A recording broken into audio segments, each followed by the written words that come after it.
What's up, goons and gals? It's your boy Gerard Michaels here. I'm on vacation in the Florida Keys, but I have an opportunity to break some real news and clear the air on what is being widely reported as the third assassination attempt against former and perhaps future President Donald J. Trump. Vem Miller, who was accused of the assassination attempt, is actually somebody I know. It's a podcaster, and I've been on the show with him. I'm skeptical of the reports that Vem, who I know to be a Trump supporter, would look to assassinate President Trump. So I figured let's just get to the bottom of it and asked Vem if he would come on and speak with us and speak with me on your behalf to clear the air from his perspective. And without further ado, this is Vem Miller. This is Gerard Michaels. Obviously, subscribe, and do all that good stuff. I'm joined today with a fellow podcast host, Vem Miller, a citizen journalist turned accused presidential assassin. You are the third, I guess officially, you are the third assassination attempt on former President Donald Trump. Why don't you tell people what's going on, man? So, I've been doing a series of interviews all morning. I think at this point, even the mainstream media, I just did an interview with Fox. They all know that this is complete nonsense. They've done their research. They know I was no assassin. They know that Sheriff Bianco and his deputy, without evidence, made insane claims, absolutely unsubstantiated claims, which they have all walked back, by the way, now. Everything they've said practically that was of criminal substance, there's a lot of conjecture that's left there. And by the way, we know that somebody's not doing their jobs as a cop if they're not dealing with the two main topics of relevance. It's pretty black and white. It's like it's either lawful or it's unlawful, right? All this stuff about feelings, emotions, all that stuff's out of it, right? And so essentially, now there's enough information out there that, my story is accurate, true. These guys are lying their ass off. The question is, why are they lying their ass off? Which we'll get to that. There's a few theories out there. But the long and short of it is I run this thing called the America Happens Network, which I started to do for the purpose of doing uncensored media, where we do podcasts like my Blood Money podcast. My business partner, Mindy Robinson, does this documentary series called Conspiracy Truths. We have a news show. We have a music show called HN Music Live. It's a top 5 countdown. And a bunch of different shows, because the idea of this network was to really build a network that's like a 360 America 2.0 network, and medicine shows, by the way, medical shows that help to avoid things like what happened to COVID, pandemic, scamdemic, where, people were given things that were not good for their health versus what is good for their health, and what a lot of doctors were, yelling and screaming that people should be taking, like hydroxychloroquine, ivermectin, as well as zinc and other things like that. So if you'd like to check out Ben's Blood Money, may I suggest check out the episode that I was on? That's a good prep for people coming from here to there. So then I guess the question asks itself, if this wasn't an assassination attempt, was this a publicity stunt? I mean, honestly, to pull off a publicity stunt like this is, human nature is unpredictable. Like, I would have to predict something like from point A to Z, A, B, C, D, this is going to happen. That's going to lead to this, and that's going to lead to this, which honestly is so impossible. There's no way for anybody to predict that. What I've done every single rally, which is, and this is very important to distinguish, right?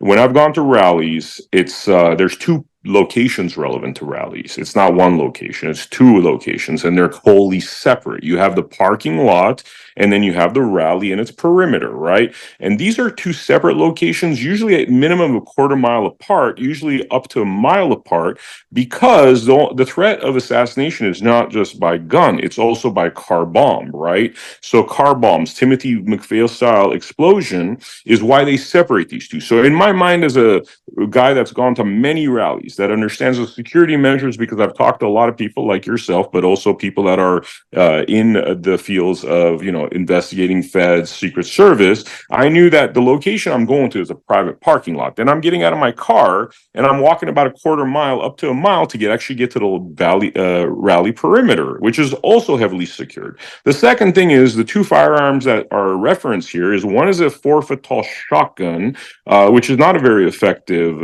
even though I'm not a very experienced gun person.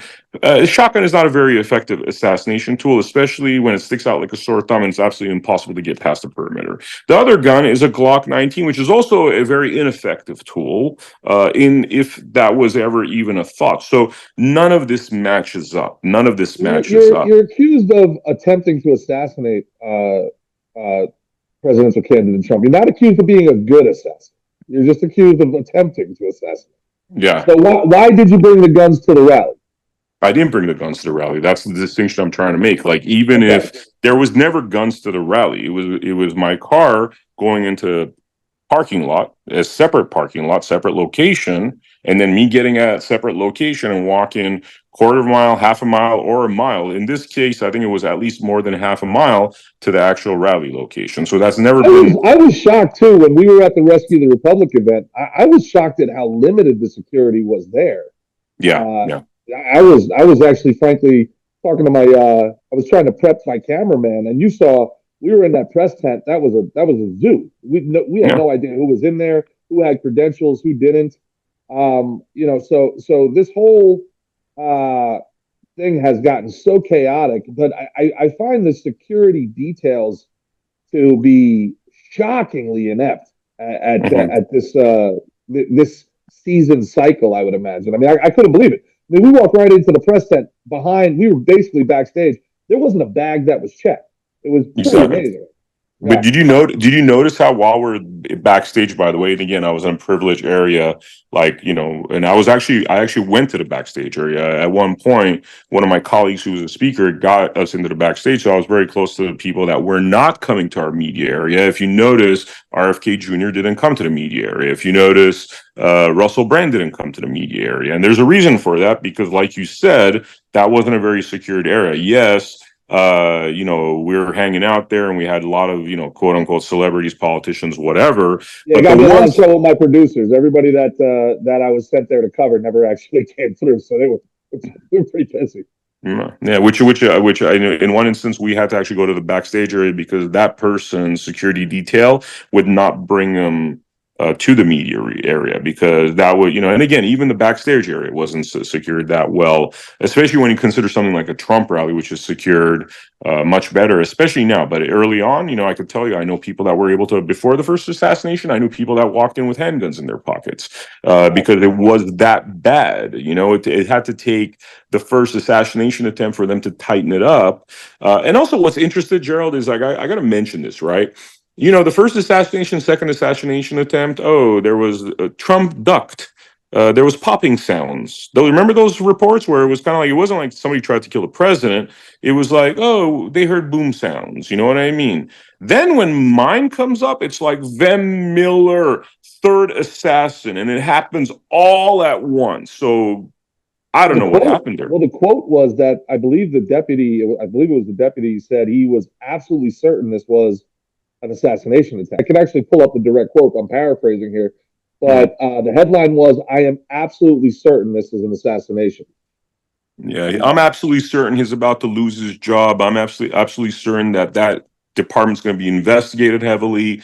I'm absolutely certain that this governor, or I should say this sheriff that has political aspirations will never have those political aspirations come true. That's what I'm really absolutely certain of. Sheriff Bianco says the suspect showed up with multiple passports with different names, an unregistered vehicle with a fake license plate, and multiple loaded firearms. If you're asking me right now, I probably did have deputies that prevented the third assassination, the sheriff told reporters.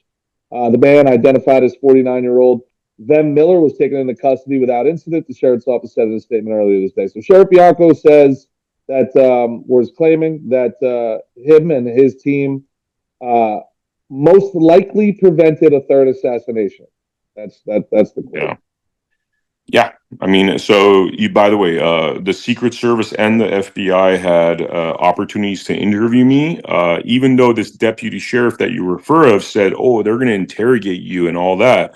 3.5 hours in, they had an opportunity into the ordeal. They had an opportunity to interrogate me. 6.5 hours in, they had an opportunity to interrogate me. Both times they declined. Both times, and they came out with a statement that they don't think I was there for any ill will. They said that the president was in no danger, which is what you do when you actually do things like investigate and gather evidence. And this is why the sheriff department being sued right now. The lawsuit is already filed. The lawyer is actually a very prominent lawyer. Two lawyers I have working on this, but one of them is known as one of the Republican Party National Committee chairwomen. Also has done very high profile cases.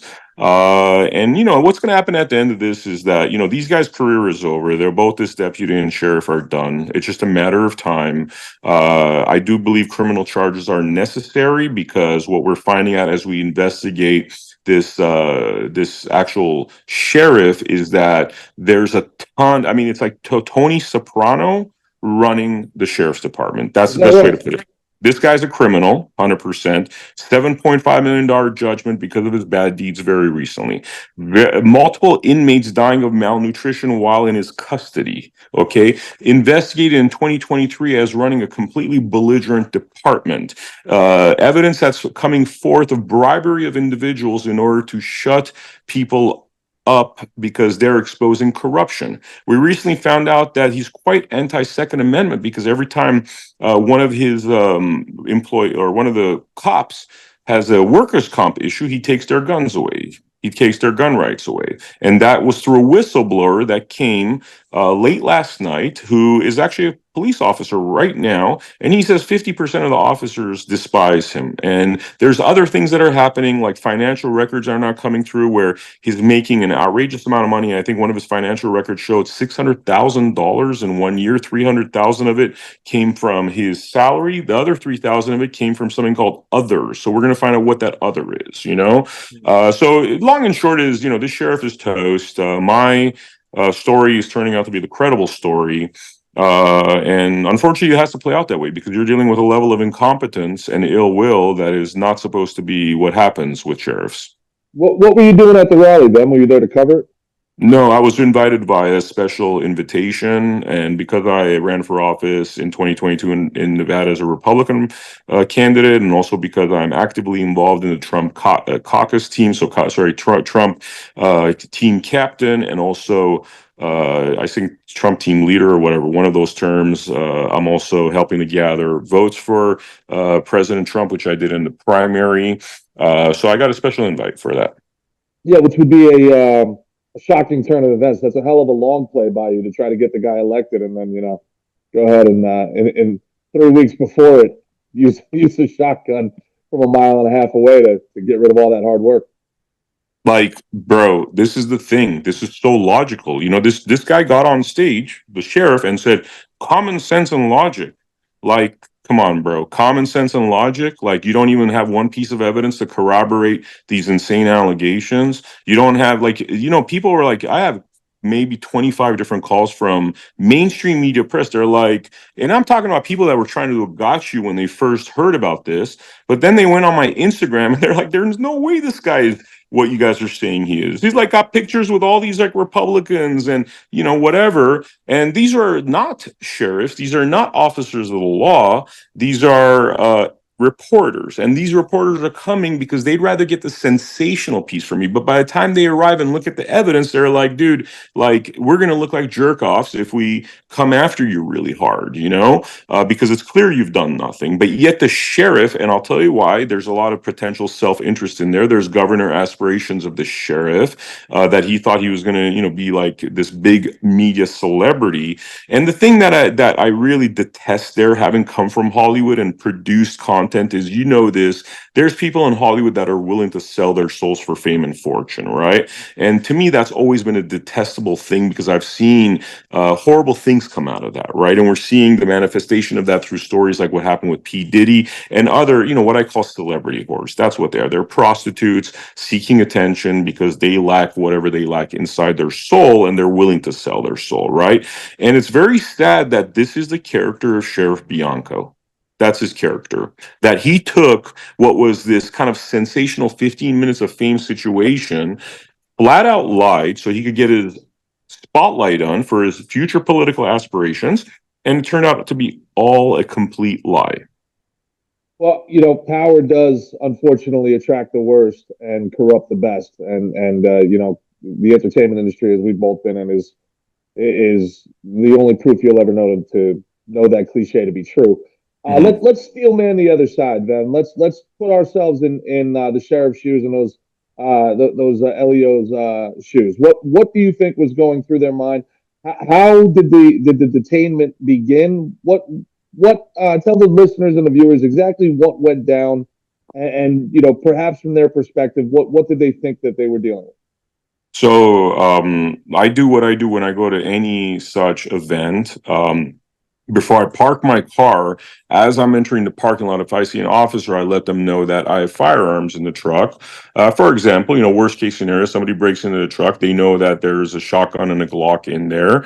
And by giving notice, a lot of the Nevada police I've talked with are actually flattered that I even have that kind of respect to them. This is something that I learned in 2022 when I was knocking on doors. Many police officers were very happy to see me knock on. They asked me, questions about what my policies were, and I started forming relations with them. So I like treating them well. Unfortunately, I forgot I'm in California, and I did the exact same thing. As I'm driving up to where the entrance of the parking lot would be, I saw a police officer on my left side. I told him exactly this, and that's where this nightmare ordeal began. Because I could see. So they thwarted the assassination attempt by you telling them that you had firearms?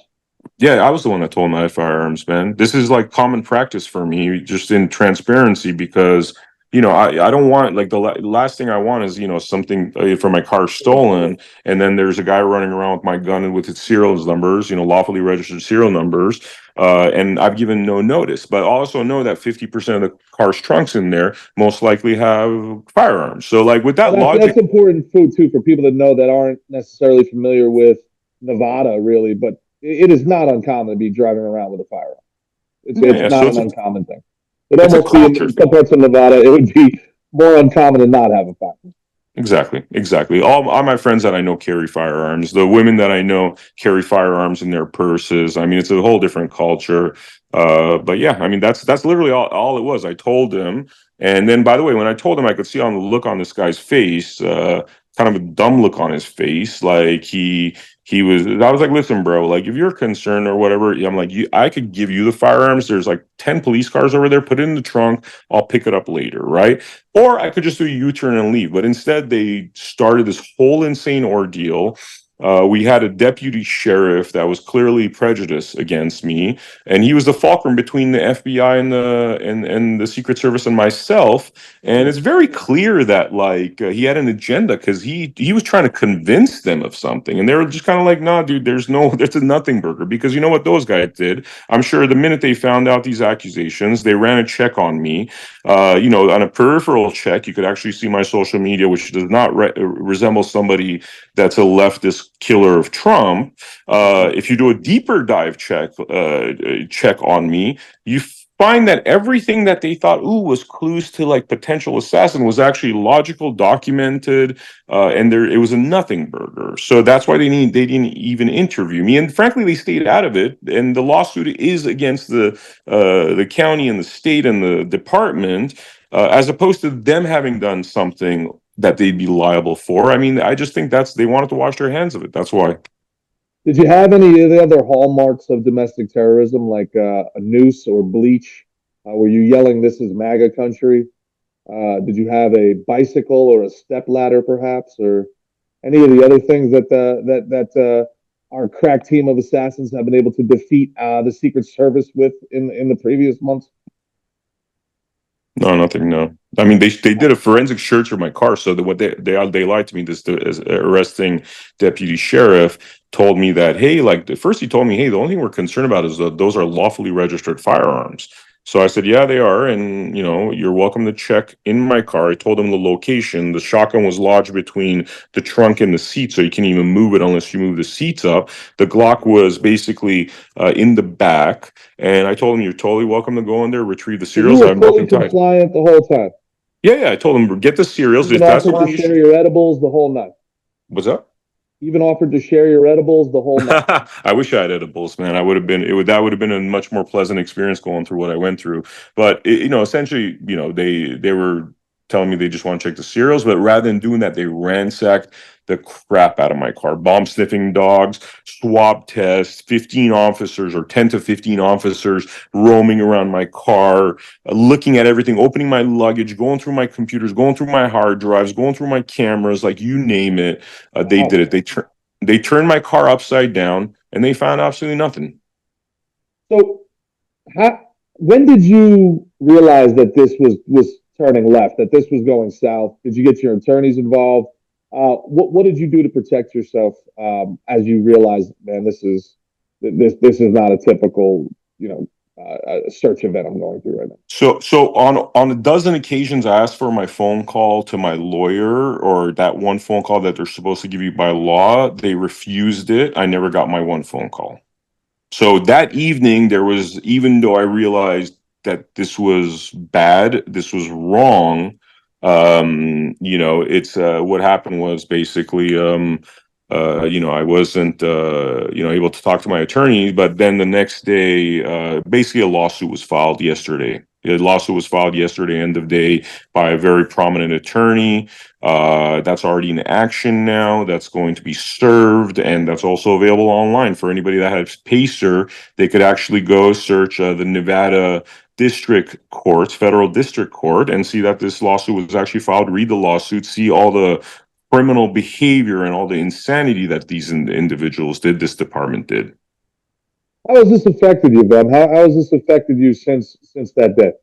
My life has completely changed. It's completely changed. There was a girl I was dating. She broke up with me via text, and Really? then I'm walking around trying to get some clothes because my clothes are impounded, and it's like, I don't know if you've seen that Fugitive movie with Dr. Richard Kimball. Like, see people staring down. Back then it was newspapers. Now it's cell phones. They look at it. They look up. You know what I mean? That kind of thing. The police department in Nevada calls me saying they're concerned for my welfare, because a lot of these headline readers might still think that I'm a potential Trump assassin and thus try to kill me, Jack Ruby style, to seek retribution for my evil deeds. I mean, everything's changed. And, it's this, I don't know if there's any ultimate restitution for this, because even in a court case and stuff, like, how do you erase the internet? How do you erase the damage done? Like, do I have to now go live off somewhere else? Do I have to go live in some, secured location for the rest of my life, or at least for a given period of time?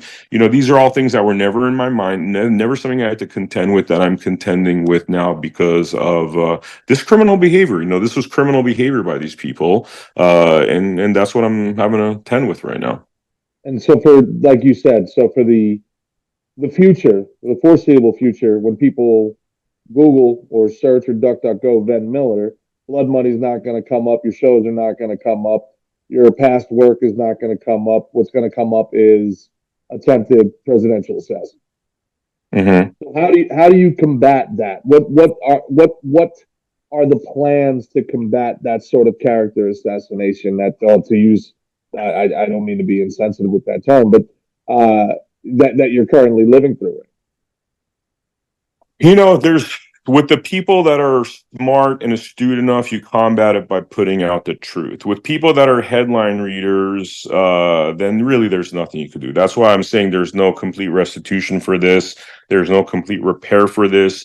because by virtue of the fact that a lot of people don't have the intellectual depth to do their own research to come to like logical conclusions. That's what it is.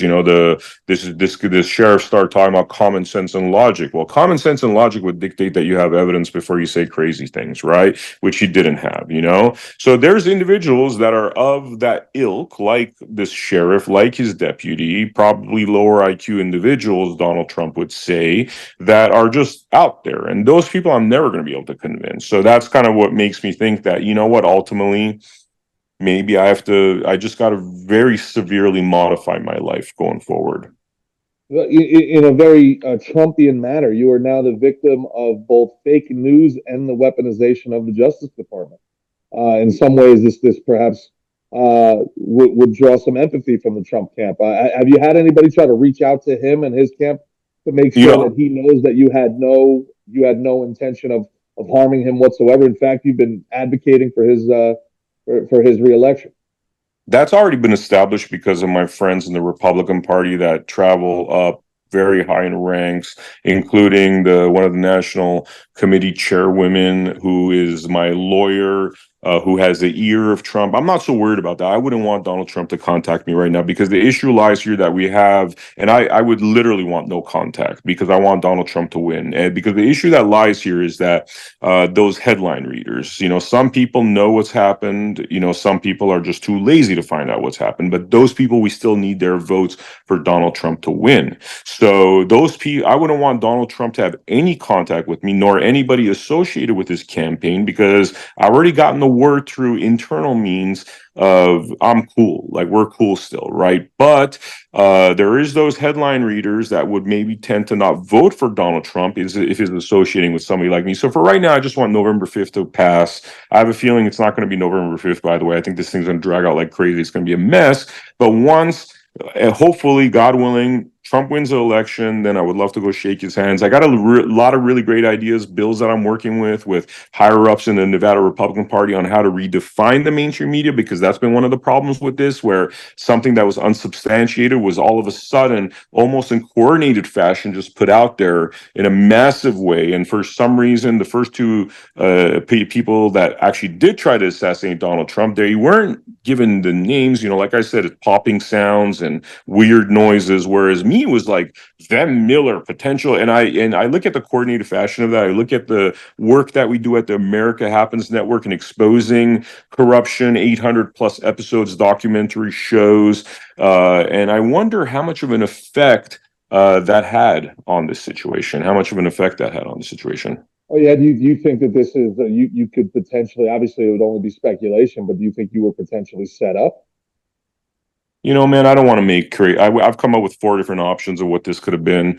2 of them involve a little bit more of a lavish kind of like, it's the work that I'm doing that's causing it to be this kind of attack. The other 2 options are, one, self-serving, anti-MAGA, not very intelligent deputy. The other option is like this Bianco sheriff has political aspirations. He thought he could look like the hero and maybe become next governor. So 2 of the options are really personal, selfish, narcissistic. The other 2 go into that kind of more organizational type attack, which the organizational part, I think there is some credence to it because of how quick this was. Now, could it be that they screwed up so bad on the first 2 by kind of like making it seem like it was popping sounds and it wasn't an assassination, so they felt that they had to come out hard? Again, the way my name was in headlines and all that, anything's possible. Yeah, I think, as the old saying goes, never attribute to malice what can be attributed to incompetence, and never attribute to incompetence what can be attributed to just narcissistic power seeking as well. People see an opportunity and to get their name in the headlines, and they really do. They try to seize it. So moving forward here, but and again, you have been an outspoken, let's say, skeptic of my personal feelings align with yours. It's no secret to anybody that follows me. But you've been an outspoken skeptic of the pandemic response and origins. Been an outspoken skeptic of the truth and veracity of the 2020 election. Do you see the 2024 election that we have coming up through your sources and your research? Do you see that as something that that is in jeopardy of perhaps foul play? Look, I already know it's jeopardy. Remember, I told you two of the options are big conspiracy type options, and potential conspiracy truth options. Well, we get a lot of information at the America Happens Network. All I could tell you is we might have stumbled onto something very huge. There's other individuals involved. It involves 2020. It's 2024. Sorry. It's convinced me that they will try to steal 2024. There is that threshold where it starts looking ridiculous. That's why I think a lot of these polls have them very even, because they say this 4% differential. Like, he actually have to have legitimately 4% of the vote in order to counteract the fake voting. So he's got to win. Yeah, they have to make it plausible. They've got to make the swing plausible when all of a sudden at 4 o'clock in the morning there's 900,000 votes for. Yeah, exactly. Yeah, it has to be plausible. You look like you haven't slept in a couple of days, man. I can see that this is really weighing on you, man. I hope everything is finally starting to settle down and you're getting your hands on top of these things. It's not going to settle down. I haven't slept a lot, but not so much. I'm not anxious and stuff. I'm not like stressed out by it. It's a little bit more like now it's like savage mode and stuff, and being alert. I don't even call it angry. I am pissed off. I'm starting to feel pissed off. I wasn't feeling that yesterday, but now that it's all coming in picture and I'm realizing how insane this was, how incompetent this was, how unnecessary it was. I'm definitely like, I can't rest until the sheriff is removed from his position. I can't rest until this department is severely investigated, this deputy is removed from his position. And we won't stop there, because I don't think like these kind of retirements, removal from office is enough. There needs to be criminal. Golden parachute. Huh? Golden parachute. Yeah, exactly. No golden parachutes. There has to be criminal charges. These people need to learn how it feels like to be put in jail, but put not in jail like I was put in jail under false pretenses, but put in jail for the crimes they've committed. Then tell the people where they can find you and what you'd like them to check out first. AmericaHappens.com. AmericaHappens.com is the best place. And the Bundy versus Deep State documentary, which, remember, I told you there's two kind of theories as far as how this could be organizational. A lot of people seem to think that releasing that Bundy versus Deep State documentary was the reason why this happened, because that Bundy versus Deep State documentary exposes the fraud of the federal government, exposes how they've been stealing state rights, are we the people's rights, and has a way of getting out of it through lawsuit, which is also published and has been filed on America Happens website. You'll see the lawsuit there that has been filed. I recommend, if you watch anything, don't watch my stuff, don't watch necessarily Blood Money, watch Bundy versus Deep State. If you have 40 minutes, watch that first and foremost, and then go check out the rest of the stuff on America Happens. And just to clarify, that's about Bundy Ranch. That's not about serial killer Ted Bundy. So just, set the proper Bundy Ranch. And finally, for the record, Vem, just go ahead and tell the audience that's going to be watching this very, very shortly, in your own words, were you attempting to assassinate former President Trump? No, I think that's adequately already been shown to be a ridiculous notion. In order for me to plan this after having done 800 something episodes, most of which are pro-Trump, and also supporting his campaign, as a campaign person that's going out there trying to get votes, and a Trump team leader, and going to like 20 plus Trump rallies and like private, kind of rooms where there's only 200 people there, and I could like literally reach out and touch Trump. That is an insane notion. And obviously the feds and Secret Service, that are the authorities that are supposed to investigate those kind of crimes, certainly saw no issue there. So yeah, the whole thing's preposterous. And it also tells you the power of fake news, by the way. So for people out there, I have friends from Hollywood that now are contacting me because they were not very happy that I went MAGA, that are like now like, wait a minute, dude, we know you're not an assassin. So that world is falling apart to them. They just made me a potential assassin. And these guys, as much as they hated my politics, are now seeing, wait a minute, he keeps saying fake news for the last 6 years. And on over and over again on his Facebook account, on his Instagram account. And now they have an example of what fake news does. So you know what? This could happen to you. This could happen to you. Remember that. Well, Vem, I hope that in some small way this helps to clear your name. Continue fighting for the justice that you deserve. And you do some great work over at America Happens. Keep up the great work. Sorry that this happens to you. Next time, don't bring two guns into California. Just avoid California at all. The next time you go to Coachella, right?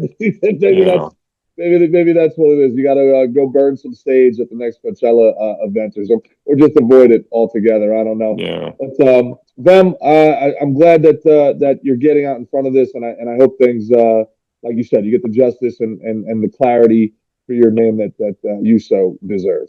Awesome. And one compliment, dude. I know I always say this to you, man. That coincidences piece, bro, is like just, I love it, dude. And you know what? The sheriff needs some coincidences right now, but joking, Oof, you should give the Sabatinis a call, see what they can talk about. You never know.